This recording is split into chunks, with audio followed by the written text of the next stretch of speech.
Pasemos a la siguiente glándula, el páncreas, ubicada a distancia del eje que acabamos de ver recién. El páncreas se ubica en el abdomen y si ustedes recuerdan de anatomía y de histología, el páncreas cumplía una función endocrina y una función exócrina.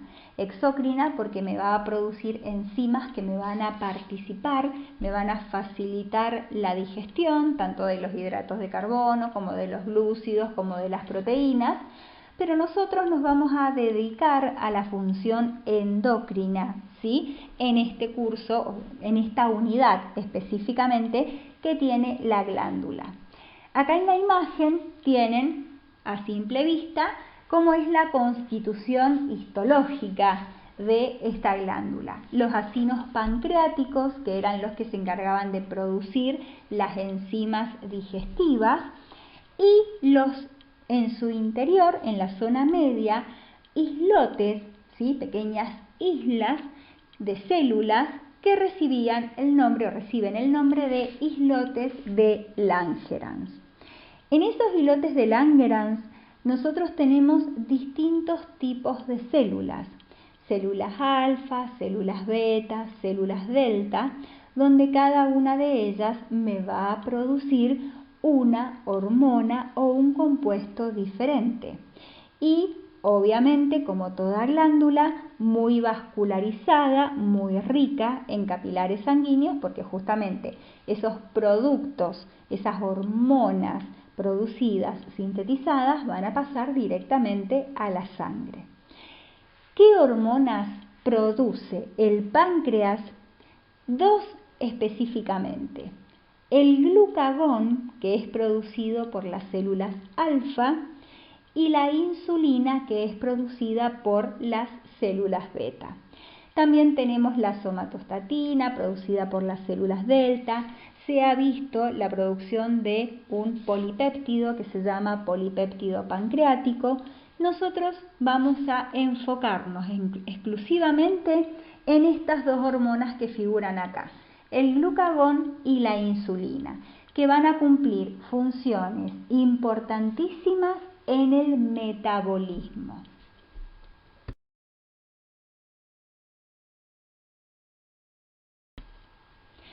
Comencemos con la primera, la insulina. La insulina químicamente es una hormona proteica, ¿sí? Producida por las células beta, como dijimos, que es liberada a sangre, viaja por sangre. ¿Y quiénes van a ser sus células blanco? Fíjense, todas las células de nuestro organismo, todas las células presentes en nuestro cuerpo tienen receptores para la insulina. Principalmente, ¿quiénes? El hígado, el músculo y los adipocitos. ¿Cuáles van a ser las funciones, ¿sí?, que va a cumplir esta insulina? La insulina tiene una gran función, que es permitir la entrada de glucosa a la célula, es decir, esa glucosa que está circulando por la sangre, gracias a la insulina puede ingresar a cada una de las células de nuestro organismo para que esa glucosa pueda ser utilizada.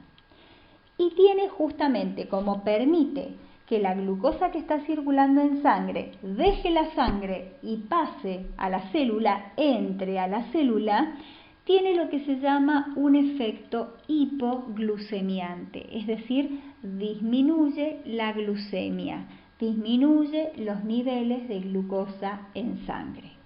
¿Cómo lleva a cabo, sí, o qué procesos metabólicos va a estimular secundariamente la insulina?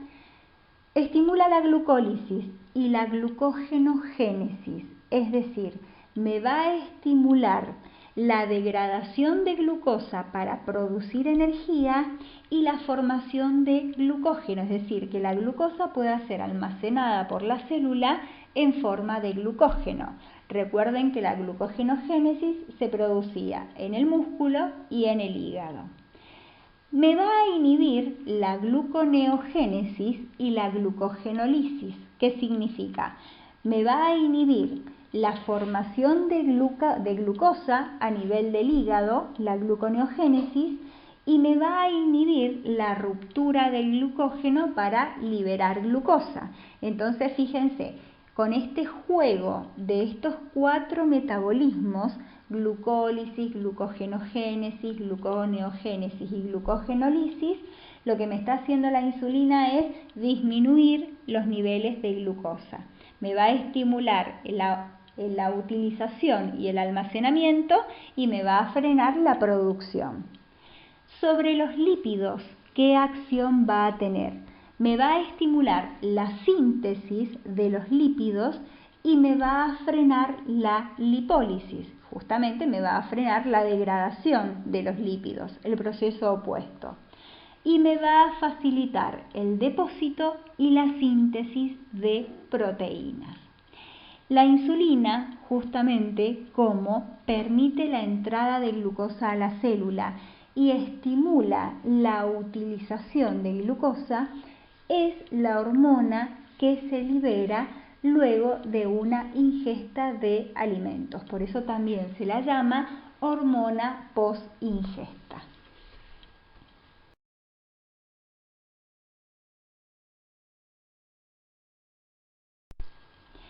¿Cómo me va a permitir la insulina que la glucosa que se encuentra circulando en sangre ingrese a la célula? Como habíamos dicho, todas las células de nuestro organismo tienen receptores para la insulina, ubicados por supuesto sobre la membrana plasmática.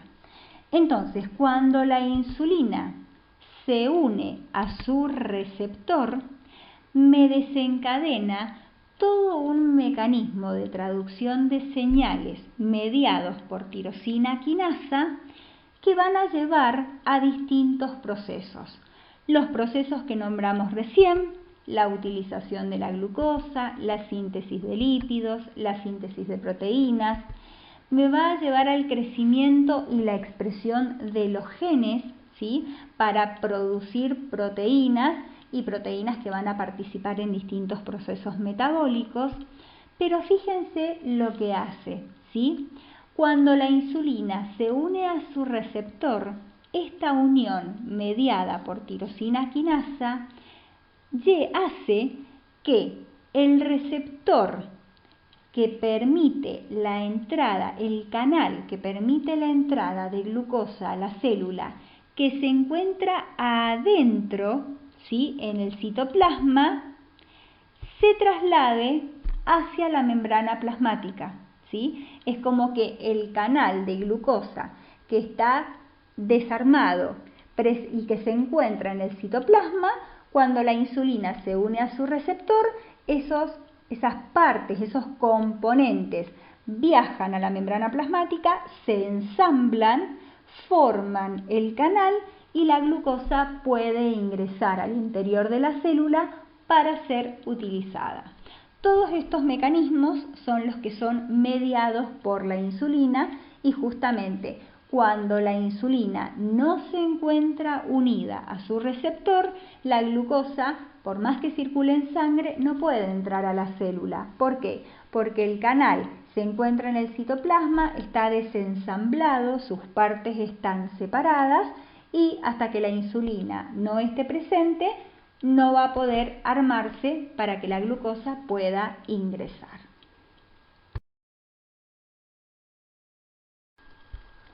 Veamos ahora cuál es el estímulo, ¿sí?, que hace que el páncreas libere la insulina, o por qué el páncreas, luego de una ingesta de alimentos, me produce insulina para que esta insulina estimule el ingreso de la glucosa en cada una de las células de nuestro organismo para que puedan utilizarla.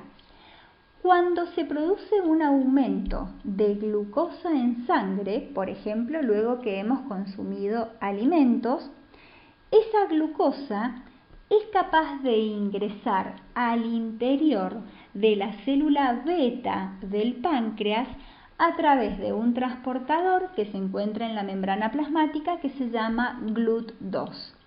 Esa glucosa es procesada metabólicamente en el interior de la célula, sufre glucólisis, me produce ATP y ese aumento del ATP origina que se cierren canales de potasio produciéndome una despolarización de la membrana plasmática.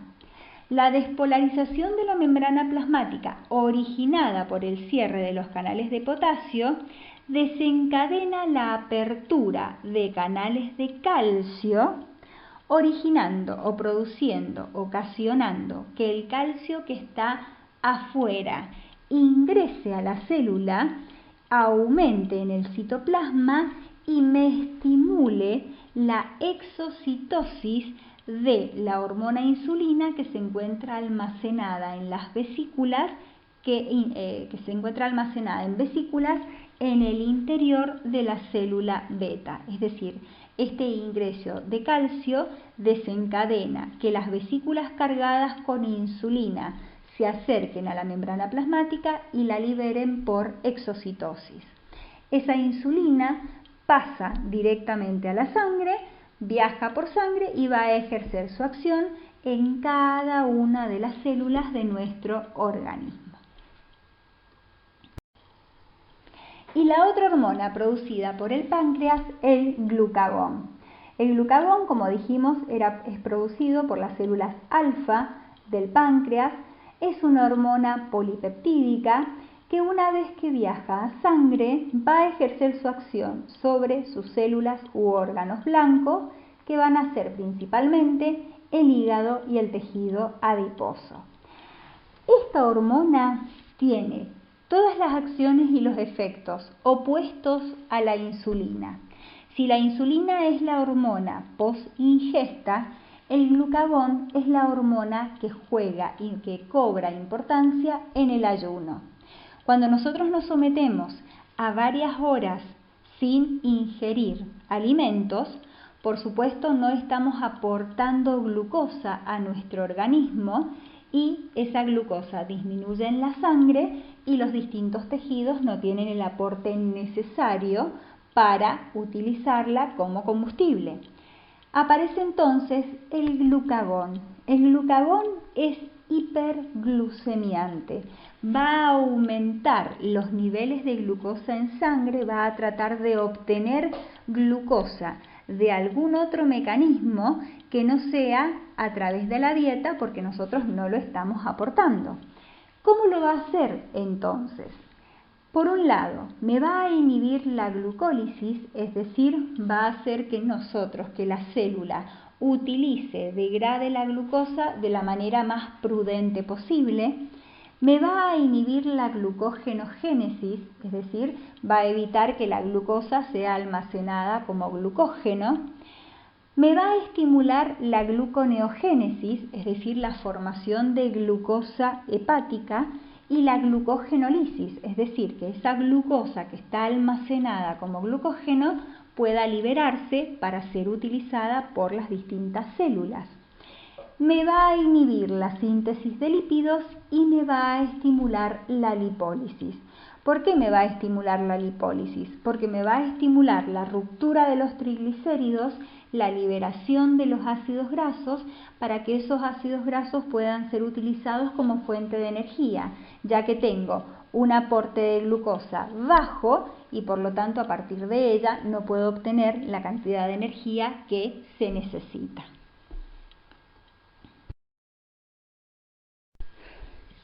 Bien, veamos cómo juegan, ¿sí?, estas dos hormonas, el glucagón y la insulina, en la regulación de la glucemia, es decir, regulando los niveles de glucosa en sangre. Nosotros sabemos que la glucemia, la cantidad de glucosa que circula en la sangre, tiene que mantenerse dentro de un rango normal, ¿sí? El rango que va a permitir el óptimo aporte de glucosa a cada una de nuestras células.